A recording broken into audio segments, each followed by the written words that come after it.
Kak. Oke, Yoren. Jadi apa nih yang bisa kita diskusikan hari ini? Kamu ada pertanyaan apa? Soal CV Lebih dan ke dokumen yang pendukung pertama, boleh.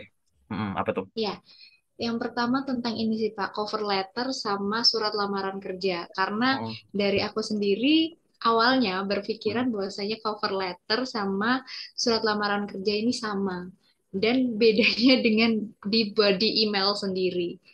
mm. Untuk kita yang job seeker yang mencari kerjanya, melamar kerjanya lewat email kan itu cukup membingungkan gitu. Ya, Apakah sama atau bagaimana? oke. Jadi kayak gini ya. Cover letter sama surat lamaran kerja itu dua hal yang mirip tapi beda.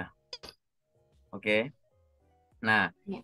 cover letter boleh kamu copy paste ke email, body email. Surat lamaran kerja juga boleh kamu copy paste ke body email, gitu. Jadi body email itu boleh sama seperti cover letter atau surat lamaran kerja, boleh lebih singkat. Itu Oh, dulu boleh sih. ya. Jadi intinya nanti poin nomor satu adalah kamu tinggal pilih mau pakai cover letter atau surat lamaran kerja. Nah, nanti kalau udah kamu Oh, menentukan itu, baru email gimana? Ya kalau simple ya copy paste aja ke body email. Kalau mau dipersingkat boleh nggak? Boleh gitu. Jadi oke. email itu nanti mengikuti body email, body email itu mengikuti cover letter atau surat lamaran kerja yang udah kamu tentukan dulu. Oke. Hmm, Walaupun sama atau dipersingkat itu boleh. Nah, boleh. sekarang kamu harus menentukan dulu mau pakai surat lamaran kerja atau cover letter. Biasanya ini tuh kalau cover letter tuh dia lebih panjang gitu ya. Penjelasannya tuh lebih panjang gitu. Karena di dalamnya itu satu ada pengenalan diri kamu, ya pengenalan diri dan background kamu gitu kan. Yang kedua ada penjabaran achievement-achievement kamu kalau cover letter gitu ya. Dan yang ketiga itu tuh ada alasan kamu ngelamar di situ apa. Dan yang keempat itu kontribusi kamu. Kalau misalkan diberikan kesempatan di sana tuh mau ngapain gitu. Ulang lagi ya. Jadi ada pengenalan kamu Ya. dan background kamu. Kemudian kamu memamerkan dulu prestasi-prestasi kamu gitu. Terus habis itu kamu di situ juga menyampaikan terkait dengan kenapa kamu lamar di sana dan jenis kontribusi apa yang akan kamu berikan gitu. Baik. Sebenarnya surat lamaran kerja sama cover letter kamu bisa jadikan 3 paragraf aja gitu. Hmm, Paragraf. Kalau surat lamaran kerja, paragraf pertama itu isinya tuh perkenalan diri dan menyampaikan maksud gitu. Sesimpel itu. Kalau di cover letter itu perkenalan diri, sampaikan maksud dan ada gambaran backgroundmu. Itu dijadikan satu di paragraf pertama. oh, Contoh kalau surat lamaran kerja itu misalkan, perkenalkan nama saya Yurenda Aurelia bermaksud untuk melamar pekerjaan di PT ABCD sebagai ABCD berdasarkan informasi lowongan pekerjaan yang saya peroleh melalui mana. Itu aja nggak apa-apa kalau surat lamaran gitu. hmm, Tapi kalau cover letter itu tuh kamu di situ kayak yang barusan aku sampaikan, tapi dilanjut dengan background kamu langsung. Saya merupakan langsung. gitu Oh, seorang lulusan S1 jurusan ini dengan IPK sekian dari universitas ini. Saya memiliki total pengalaman kerja selama 5 tahun, yaitu selama sekian lama menjadi ini, sekian lama menjadi ini, sekian lama menjadi ini. Itu langsung jadiin satu paragraf tuh. oke, Gitu. oke. Tapi ya, udah paham ya di situnya ya. Sudah paham. Oke, sorry. Iya. Oke ya, paham ya di paragraf pertama gitu. Nanti kalau Paham. di paragraf Iya. keduanya surat lamaran, itu nanti isinya adalah bagian terakhir dari cover letter tadi. Jadi tadi kan cuma bermaksud melamar pekerjaan berdasarkan informasi yang saya peroleh melalui Iya. ini gitu kan. Nah, kalau di surat lamaran paragraf kedua baru kamu menyampaikan saya merupakan seorang Betul. lulusan ini dengan pengalaman kerja selama sekian lama. Saya memiliki sertifikasi ini.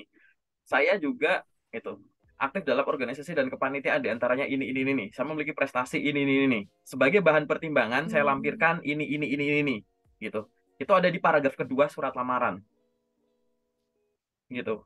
Tapi kalau di cover letter nggak ada tuh kalimat kayak gitu. Nggak ada kalimat sebagai bahan pertimbangan saya lampirkan ini tuh nggak ada gitu. Oh, Jadi paragraf kedua itu benar-benar fokus untuk kamu jabarin sedikit terkait mungkin prestasi pendidikan kamu terakhir. Kalau ada pengalaman kerja ya pengalaman kerja terakhir terkait dengan tanggung jawab, terus tanggung jawab singkat ya, terus habis itu prestasinya dan skill yang kamu peroleh di sana dan lain-lain gitu. Jadi bener-bener paragraf keduanya tuh untuk promosi. Saya, saya memiliki pengalaman kerja di sini sekian lama sebagai ini, di sana saya bertanggung jawab untuk melakukan ini gitu. Dari pengalaman itu saya akhirnya memiliki ini gitu. Kemudian selama menempuh pendidikan saya juga aktif dalam apa misalkan mengikuti beberapa bootcamp terkait digital marketing diantaranya ini. Pokoknya paragraf kedua tuh kamu menyampaikan bahwa ini loh pengalaman saya yang relate dengan posisi yang sedang saya lamar. Itu bener-bener kamu jabarin di paragraf keduanya. Kayak gitu. Nah, baik. kalau di surat lamaran, paragraf ketiga, itu udah kalimat penutup. Karena tadi kan udah ada sebagai bahan pertimbangan saya lampirkan ini, gitu kan. Terus, paragraf ketiganya kalimat penutup, gitu. Ada kalimat penutup singkat, gitu. Demikian surat lamaran ini saya buat, gitu. Besar harapan saya untuk diterima di perusahaan ini, gitu. Ada yang kayak begitu bahasanya. Atau kalau bahasa yang lain, misalkan, apabila Bapak atau Ibu membutuhkan informasi tambahan terkait dengan kualifikasi saya, silakan menghubungi saya melalui nomor ini. Itu. Atas kesempatan Baik. yang diberikan, saya ucapkan terima kasih. Gitu. Udah langsung closing kayak gitu paragraf ketiganya, surat lamaran. Kalau Hmm. cover letter, di situ kamu mungkin bisa nanti jabarkan. Jadi gini, di akhir paragraf kedua itu jadi ada beberapa versi ya. Ada di akhir paragraf kedua itu kamu menyampaikan alasan kamu melamar di sana. Nanti di paragraf ketiganya baru kontribusi apa yang harapannya kamu bisa berikan dan ditambah dengan kalimat penutup. Ada yang versinya gitu. Ada yang di paragraf ketiga itu langsung digabung jadi satu gitu. Saya mendaftar di PT ini sebagai ini gitu. Untuk gini. Harapan saya saat saya di sini saya ingin memberikan kontribusi berupa ini. Selain itu bla bla bla bla gitu gitu. Gitu. Terus baru nanti ya semoga apabila Bapak atau Ibu membutuhkan informasi tambahan terkait kualifikasi saya, silahkan menghubungi saya melalui email ini atau nomor WA ini, gitu-gitu. Jadi kayak begitu. Dari penjelasannya saja gitu ya. Aku agak cepet ya karena ini sesi general gitu ya. Jadi Iya. cover letter tuh bener-bener lebih eh, padat gitu ya. Gitu. Dia isinya lebih padat di situ. Kalau di surat lamaran kerja Oke. ya fokusnya sebenarnya adalah perkenalan diri, menyampaikan maksud dan ada nge-spill background sedikit lah dan dokumen lampiran yang lain apa yang dilampirin gitu. Cover letter nggak ada kayak gitu. Apa saya gitu. Nggak ada nggak ada cover letter formatnya. Saya yang bertanda tangan di bawah ini, nama ini bermaksud untuk melamar pekerjaan. Itu kan format surat pernyataan kayak gitu. Ya Iya. ibaratnya masih diterima lah sama rekruter gitu ya. Kalau format-format kita masih kayak format surat pernyataan. Walaupun format surat pernyataan kayak tadi sebenarnya itu surat lamaran yang sebenarnya nggak terlalu populer tahun-tahun ini. Tapi masih oke lah, nggak masalah. Daripada nggak ada surat lamarannya, daripada nggak ada cover letternya. Itu tuh kayak ibaratnya tuh kamu ngetuk pintunya dulu gitu loh sebelum masuk ke rumah gitu. Oke. Gitu. Jadi harus ada itu. Nah, nanti misalkan Oke. kamu udah menentukan nih mau pakai ini atau pakai ini gitu ya. Nah, udah tinggal sekarang mikirin body email gimana gitu. Kalau body email kamu pengen dipersingkat, ya boleh gitu. Ya. Atau misalkan contohnya biar singkat misalkan apa? Cover letter atau cover letter, ya kan? Body email isinya format surat lamaran kerja, paham nggak? Lamaran. Nah, Oh, gitu. Itu paham, kan lebih paham. singkat, gitu boleh. Iya. Tuh. Atau Oh, badinya, sorry, ini surat lamaran, tapi di dalamnya di copy paste aja biar gampang, boleh. Atau bahasa dipersingkat, boleh. Gitu. oke. Itu. Intinya semacam itu dulu. Jadi jangan langsung bingung yang di body email, tentukan dulu mau cover letter atau surat lamaran. Karena kedua hal itu mirip gitu. Ya, mana yang Oke. lebih bagus, cover letter atau surat lamaran? Lebih bagus ada sih salah satu itu.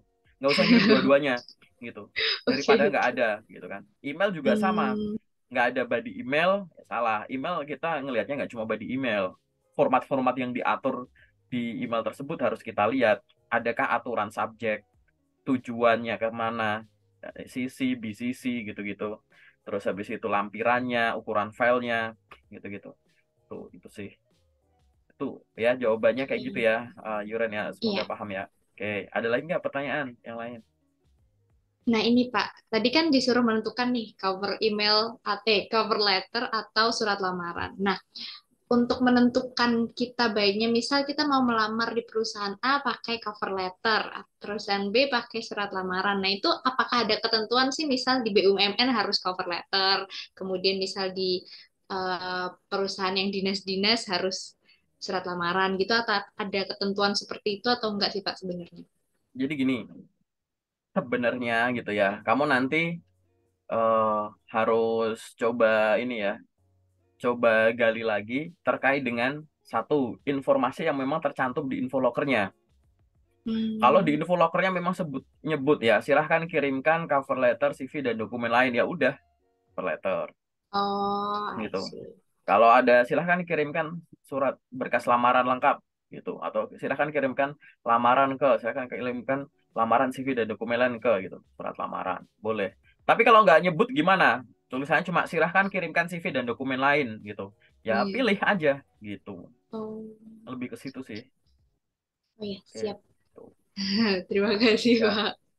lebih ke Itu arah yang situ. di... Nanti kamu juga bisa bisa ini ya, bisa lanjut belajarnya adalah kapan pakai resume, kapan pakai CV gitu.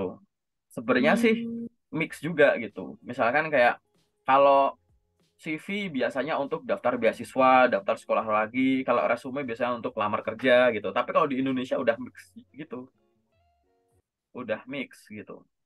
Kalau di Indonesia kayak begitu. Jadi nggak masalah sih. Nanti disesuaikan aja dengan info yang ada di prakteknya ya, di lapangan ya. Itu iya, disesuaikan dengan itu. Diatur nggak tuh suruh ngapain, cover letter apa iya. ini gitu. Dan itu cuma bagian kecil dari dokumen yang harus kamu siapkan gitu. Jadi bukan hal yang harus kamu terlalu khawatirkan gitu. Karena ada dokumen lain, berkas lain yang harus benar dulu gitu. Oke ya. Oke. Ya, Oke. Apalagi yang ingin kamu eh, tanyakan selain itu? mungkin ini sih. Untuk CV, Pak. Nah, untuk CV ini kan beberapa ada yang mengatakan bahwasanya kalau misal melamar pekerjaan itu yang didahulukan kan ada urutannya tuh biasanya ada resume apa sih, profile yang singkat itu, Mm-mm, mm-mm. kemudian education atau pendidikan sebelum edukasi sebelumnya dan sebagainya itu. Nah, itu urutannya itu sebenarnya berpengaruh atau tidak ya, Pak? Ya, itu namanya elemen CV ya gitu. Summary, skill, pengalaman Iya, kerja, summary. pendidikan gitu. Itu namanya elemen per elemen dari CV. Nah, sebenarnya CV itu kan akan ditulis boleh 1 sampai dengan 3 halaman. Oke. Ya. Kalau CV kamu itu cuma 1 halaman, sebenarnya tuh urutan-urutan tadi tuh nggak terlalu bermasalah gitu. Ya kan? Nanti kalau CV kamu 2 atau 3 halaman gitu, sebenarnya apa? Urutan tadi itu seolah-olah tuh kamu mau mengarahkan pembaca tuh fokus sama apanya dulu. Misal kamu adalah orang yang sudah punya banyak pengalaman kerja. Ya, orang yang sudah punya banyak pengalaman kerja itu ya pasti akan nonjolkan pengalaman kerjanya, ya kan? Terus nanti skill yang dimiliki gara-gara pengalaman kerjanya, mungkin ada pelatihan-pelatihan terkait dari pengalaman kerjanya gitu. Itu kan unggulan, berarti itu nanti ditaruh di Ya. atas setelah profile Hmm. atau summary gitu. Jadi ada orang nulis summary gitu, terus habis itu bawahnya tuh langsung skill gitu. Terus bawahnya langsung eh, sertifikasi yang dimiliki, terus habis itu pengalaman kerja, karena dia ingin nonjolin itu. Jadi Oh. pendidikan, organisasi itu malah kadang organisasi pun malah nggak ditulis. Misal kamu pengalaman kerja udah banyak, organisasi nggak usah ditulis nggak apa-apa. Tapi kalau mau Hmm. ditulis, taruh di bawah juga nggak apa-apa. Toh juga pengalaman kerja itu pengalaman berorganisasi yang dibayar, paham nggak? Gitu, Paham. Hmm. gitu. Jadi itu urutannya tuh kamu akan nonjolin ke arah sana, gitu. Ah, Jadi orang memang bener ada hierarkinya gitu ya. Orang yang sudah punya pengalaman kerja nggak usah terlalu banyak jabarin hobi, jabarin course-course tapi yang sifatnya tuh bukan yang spesifik di bidangmu gitu kan. atau kepanitiaan kayak gitu sebenarnya nggak terlalu perlu ditonjolin. Harusnya kalau udah punya pengalaman kerja ya kerjamu yang ditonjolin. Ada organisasi sama magang, ya magangmu yang ditonjolin. Nah, memang ini cukup sering ya, aku review CV itu menemukan gitu. Pengalaman magang, pengalaman kerja ditulis secukupnya, tapi organisasi itu dijabarin panjang gitu. Kebalik ya, gitu. Harusnya tuh ya semacam itu. Nah, nanti kalau balik lagi, kalau masalah urutan ya nggak masalah. Itu hanya kamu ngarahin pembaca tuh fokus dulu nih, Pak sama Bu, ke sini. Baru habis itu ke sini gitu. Sebenarnya gitu aja sih. Oke. Ya, itu sih Pak. Terima kasih untuk Ya, apa penjelasannya yang sangat-sangat lengkap sekali. Ya nanti kamu nggak apa-apa. Nanti kalau mau cari referensi yang lain kan nggak masalah kan gitu. Buat pembanding dan lain-lain gitu. Sejauh Iya. ini sih memang semacam itu. Kalau eh, berdasarkan yang aku pelajari, ini aku sharing ke teman-teman, biasanya semacam itu. Oke, terkait dengan CV dan teman-temannya gitu. Iya. Mungkin selain CV dan teman-temannya, apalagi yang kamu masih bingung, mungkin terkait dengan info locker, cara nyari locker, LinkedIn, Hmm, interview, apa tuh tahapan rekrutmen, lamar mungkin kerja, ini untuk Mm-mm. yang berkas perintilan-perintilannya saya ingin ada satu pertanyaan lagi, Pak. Apa tuh? Untuk kan biasanya kita harus melampirkan pas foto dan kadang juga ada yang minta yang full body dan sebagainya itu kita melampirkannya itu ya udah kita gabungin di PDF atau kita susun terlebih dahulu nih di Word atau bagaimana itu berpengaruh gak sih Pak sebenarnya di apa ya keindahan resume kita keindahan berkas lamaran kita gitu. Ya, sebenarnya jelas ya, yang harus kamu fokuskan di situ adalah pahami dulu ada permintaan khususnya nggak, gitu kan? Ada permintaan khusus ngelampirin pas foto dan foto full body nggak? Kalau ada ya ikuti aja, gitu kan? Kalau nggak ada, bukannya nggak usah dilampirkan, tapi kamu lihat posisi yang kamu lamar ini akan menguntungkanmu nggak? Kalau kamu juga sejak awal nge-spill gitu ya, gitu. Oh Penampilan iya sih. profesionalmu. Misal kamu daftar jadi teller, CS, pramugari, resepsionis, PR, sekretaris, gitu-gitu. Yang memang penampilan itu juga akan memberikan kesan positif, kesan pertama yang bagus gitu. Ya kenapa nggak dilampirin? Walaupun memang tidak disuruh, ibaratnya semacam itu, Oh. ya kan? Nah, nanti ngelampirinya gimana? Ya jelas, jadikan satu PDF dengan PDF yang lain. Nah, masalahnya yang disebut jadikan satu PDF ini, silahkan yang proporsional. Jadi, kalau memang di situ ngelampirin, ada yang ngelampirin pas foto, tapi bener-bener satu halaman itu full gede banget tuh. Jadi kaget gitu. Itu. Kita habis ngelihat apa namanya CV gitu kan, terus scroll ke bawah, fotonya gede banget itu sampai satu layar gitu. Ya sebenarnya proporsional aja gitu. Misalkan proporsional tuh tadi fotonya masukin ke Word dulu boleh, terus kamu stretch gitu boleh gitu. Tapi kalau pas yang full body kan ibaratnya kan dia kan udah proporsional tuh. Jadi kalau itu langsung di-scan kayaknya aman-aman aja kan gitu. Gitu. Tapi kalau yang pas foto itu yang biasanya tuh yang di kegedean gitu. Gitu. Nanti kalau misalkan pas foto sama full body jadiin satu halaman boleh nggak? Boleh. Mungkin pas fotonya di atas Hmm. kecil, kotak ini, ininya di bawah panjang gitu. Tapi proporsional. Oke. Dan kalau mau gedein gambarnya, ya, ini banyak yang salah juga nih. Aku sering nemuin gitu ya, tiba orang jadi tirus, kalau nggak mau lama jadi cabi gitu. Kalau bentuknya begini, yang ditarik tuh sudutnya ya, gitu. Ada orang yang narik tuh samping dulu, baru bawah, misalkan samping, baru atas. Nggak proporsional gitu. Oh Jadi iya. kalau narik tuh langsung tarik salah satu sudutnya aja buat gedein. Set, gitu. Jadi itu Oh iya. caranya. Udah itu aja sih. Hmm, Dan untuk dokumennya, oh ya aku tambahin ya, di nih. rename ya. Itu nama-nama dokumen. Biasanya orang habis konversi jadi PDF jadi lupa untuk ke rename gitu. Gitu. Berkas lamaran underscore namamu misalkan. Hmm. Atau CV underscore apa gitu. Jadi tanpa buka filenya orang tahu ini tuh apa, punyanya siapa gitu. Paling simple. Hmm, siap. Nanti kalau mau ada info yang lain adalah ini ngelamar posisi apa boleh gitu. Yurenda A atau berkas lamaran underscore Yurenda A underscore customer service misalkan gitu. Kalau memang nggak Oke, diatur ya file. siap. Jadi orang nggak usah buka udah tahu oh punya lamaran, punya Yurenda ini untuk posisi customer service ya udah. Jadi tanpa perlu diklik ya kan. Oke. Tuh. Terus apa Hmm, lagi? udah. Untuk yang berkas-berkas saya rasa sudah sangat jelas. Hmm. Kemudian mungkin ini sih Pak, kita kan sebagai job seeker itu ada kekhawatiran kalau mengirimkan berkas lewat email, yang mana Hmm. kadang kan berkas lewat email ini formatnya atau nama subjeknya biasanya yang membedakan hanya nama kita. Biasanya ada apa namanya siapa, kemudian Hmm. posisi yang dilamar apa. Nah, itu Hmm. biasanya ke scan di emailnya kan masuk spam itu Pak biasanya. Hmm. Nah, itu Hmm.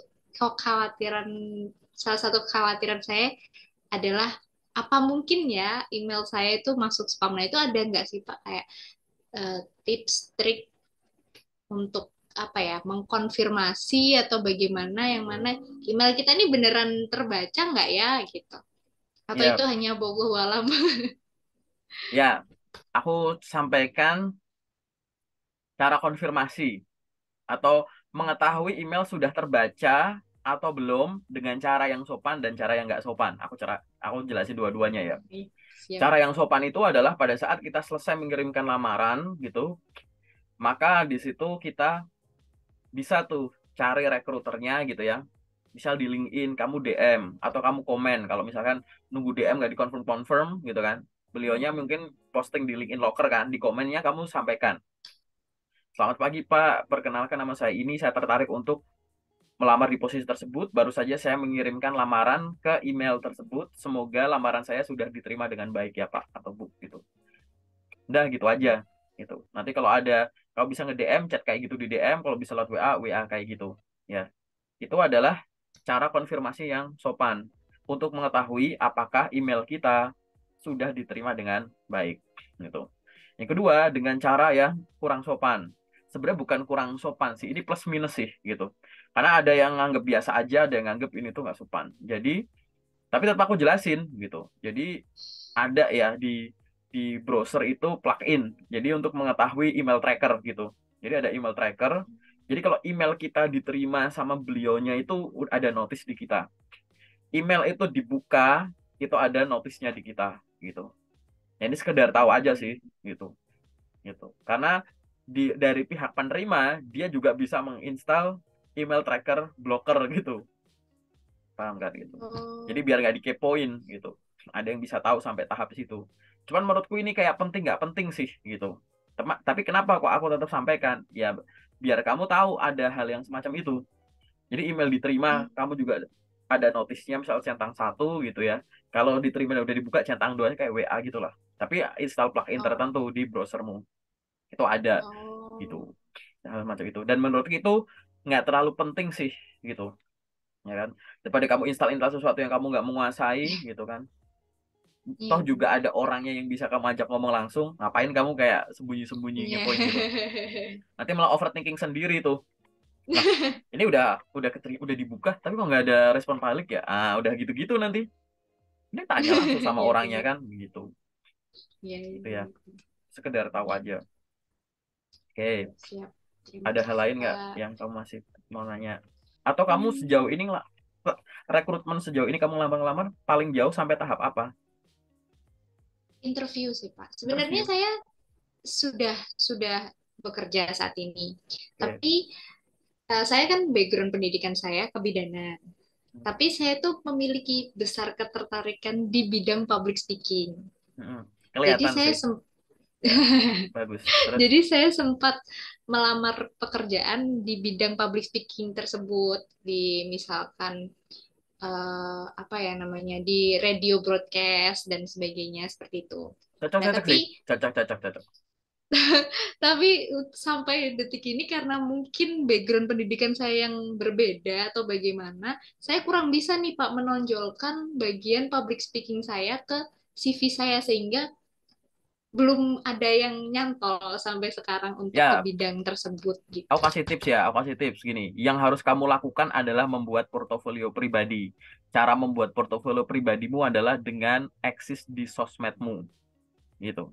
Kamu Hmm. pengen terkenal sebagai, misalkan, public speaker yang cocok buat radio, atau kamu pengen mau dikenal sebagai, misalkan, voice over talent gitu-gitu kan, gitu. Ya udah, misalkan kamu bikin video gitu. pura-pura ngedubbing apa gitu. Oh ya, misal gini, ya teman-teman, aku mau belajar ini ya, gitu. Nanti dinilai ya gimana waktu aku baca berita ini ya, terus kamu baca gitu. Gitu. Latihan Iya intonasi sih. di record, upload ke TikTokmu gitu-gitu. Itu gimana teman-teman? Apa yang perlu diimprove nih dari cara belajarku? Padahal kamu seolah belajar kayak gitu. Atau nggak usah ada kayak gitu. Kamu tone ruanganmu di setting kayak benar-benar seorang yang udah profesional di situ, terus upload video. Katakanlah kamu makin tiap hari nih, misalkan upload video, upload video, upload video sampai ngumpul banyak gitu. Orang udah nggak ngelihat kamu sebagai seorang bidan lagi, lulusan kebidanan lagi. Mereka akan ngelihat kamu sebagai kreator yang memang punya passion dan memang jago di situ. Sambil bikin konten, sambil kamu mengasah kemampuan diri gitu. Jadi bener-bener Terus. ngomong-ngomong-ngomong aja kayak gitu ya. Atau kamu iseng-iseng nge-dubbing apa gitu misalkan gitu. Jadi kamu ngomong terus di situ gitu. Harus dilatih. Kalau kamu pengen hubungannya sama itu, nanti detailnya di sesi detail aja lah aku sampein gitu. Iya. Tapi kalau di sini bener-bener kamu harus bikin konten yang banyak ngomong. Selain biar akhirnya makin lama orang kan akan tahu gitu ya bahwa ini loh itu sambil branding juga, sambil kamu mengasah kemampuanmu juga, nanti jadi bagus juga gitu. Jadi bagus juga, terus habis itu kamu bisa tuh pada saat ngelamar kerja, terus kamu di situ kan ngelampirin portofolio. Portofoliomu nanti sosmed-sosmedmu gitu. Di situ misalkan, Oh. ya kayak gitu. Di sini aku bikin video-video pendek gitu kan. Di sini aku bikin foto-foto tertentu gitu. Yang akhirnya kamu gitu. Terus mungkin kamu bisa nanti aku jelasin lah bikin poster-poster postingan di mana di situ kamu pengen branding tentang ini loh aku memang pengen sharing sedikit nih soal public speaking nih yang aku tahu ilmunya kayak begini teori tapi kamu muncul terus itu nanti sesi detail aja aku jelasinnya karena harus ada ilustrasinya Baik. gitu gitu jadi harus semacam Oke. itu sambil tetap nanti kamu lamar-lamar di ya radio TV gitu itu boleh banget kayak gitu tapi memang orang-orang semacam itu memang harus selalu eksis di mana semua sosmednya harus aktif gitu Iya.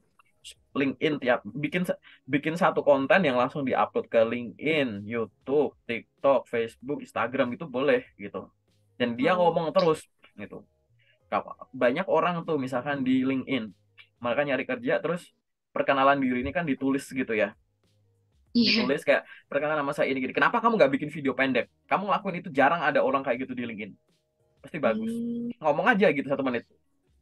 Selamat pagi teman-teman LinkedIn, perkenalkan nama saya ini, saya merupakan lulusan jurusan ini dengan IPK sekian dari universitas ini. Saat ini saya sedang mencari pekerjaan untuk menjadi A, B, C, dan E. Apabila teman-teman LinkedIn memiliki informasi tersebut, saya akan bersenang hati sekali untuk bisa berdiskusi lebih lanjut. Silahkan untuk koneksi dengan saya, silahkan mengunjungi akun saya dan nanti kita bisa berkomunikasi lebih lanjut terkait dengan apa yang bisa saya berikan di perusahaan Anda. Terima kasih gitu. Itu nggak sampai 1 menit misalkan ngomong kayak gitu. Dah, diupload. Jadi perkenalan diri, copy apa copywritingnya ada gitu ya, captionnya ada, tapi yang dilampirin jangan cuma gambar, jangan cuma maaf nih pas foto perkenalan diri yang dilampirin CV kayak gitu. Malah fatal, Hmm. pas foto sama CV dilampirin bisa disalahgunain sama Yes. penipu-penipu gitu. Datanya malah disalahgunain. Tapi ngomong aja kayak gitu. Gitu. Bikin video so Siap, asik siap. aja gitu. Gitu. Hai Iya. teman-teman, gitu. Hai teman-teman, tahu nggak yang namanya ini? Gitu, gitu. Kamu misalkan tiap hari bikin video terkait definisi-definisi atau istilah-istilah di dunia public speaking, sampaikan aja gitu. Hai teman-teman, pernah dengar nggak istilah ini? Nah ini artinya adalah gini-gini ya kan sebenarnya kamu ngomong gitu tuh cari sumber literasinya aja gitu. Seolah-olah kamu tiap hari tuh nge-supply penonton, pendengar, follower dan lain-lain itu adalah edukasi singkat terkait istilah-istilah di public speaking kayak gitu. Tapi nanti selama periode tertentu kan jadi ngumpul tuh gitu. Iya. Orang nanti akhirnya ngelihat sosmedmu akan dinilai sebagai oh ini punya passion ke sana dan punya kemampuan gitu. Orang akan nggak terlalu ngelihat tuh soal background pendidikan kamu. Toh juga orang nih kalau mau jadi gini, orang tuh ngambil kuliah misalkan ya pendidikan gitu, kan dia nggak cuma belajar doang kan di pendidikan Iya. formalnya, pasti ada kegiatan di luar itu. Dalam periode kuliahmu kan pasti kamu ikut organisasi, kepanitiaan, seminar, magang, terus kamu belajar otodidak apa gini gitu. Akhirnya kan kamu punya banyak perkakas nih gitu. Kan Iya. kamu nggak cuma kuliah, kalau kamu kuliah doang misalkan kamu cuma bawa skop doang. Tapi kan kamu juga ada kegiatan lain, kamu ada cangkul, ada gunting, ada tang gitu. Hmm. Ya, nanti akhirnya ya terserah kamu mau pakai perkakas mana. Kan emang kamu udah bawa banyak, kamu bawa tas isinya perkakas semua gitu. Nah, itu nanti kalau kayak begitu nanti kamu jadi bisa menggunakannya ya tadi di awal-awal itu untuk mencari passionku sebenarnya di mana. Nanti kalau udah ketemu, set aku pengen nanti karirku tuh ya udah pakai ini terus kayak gitu. Gitu. Hmm.